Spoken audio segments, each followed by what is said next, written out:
Hello, I'm Sally Hale of the League of Women Voters of Clark County. For 101 years now, the nonprofit, nonpartisan league has been empowering voters and defending democracy. For this month's Civics Moment, Teresa Torres is going to tell us about the 25th Amendment. So we're working our way through the constitutional amendments, and just to be contrary, we started at the end, so we're going backwards. Our next amendment, therefore, will be the 25th Amendment. Once again, I bet you all know what the 25th Amendment is by heart. No? Actually, given the events of January 6, 2021, there was renewed interest in the 25th Amendment when a number of politicians called on Mike Pence to invoke the 25th and remove Mr. Trump from office. So what's the history behind this amendment? Despite the fact that we've had 9 presidents unable to complete their terms in office due to death or resignation, the Constitution never spelled out what happens when a president can't finish his or her term of office. So we now have the 25th Amendment, which was ratified in 1967. After the tragic death of John F. Kennedy, a unified Congress moved to clarify the succession process.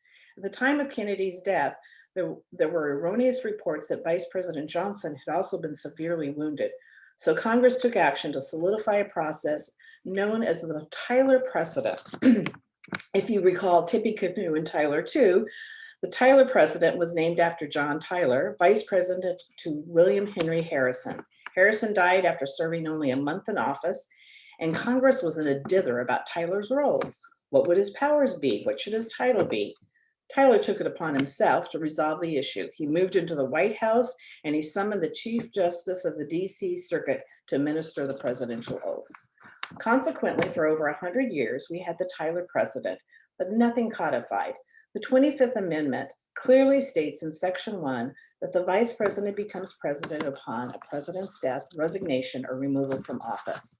Section 2 states that if there's a vice presidential vacancy, then the president will nominate someone who has to be approved by both houses. Section 3 says that the president can, in a written statement, tell the president pro tempore of the Senate and the Speaker of the House he is unable to perform the duties of his office. When he is able to resume the duties, he must state again in writing to both people that he is fit.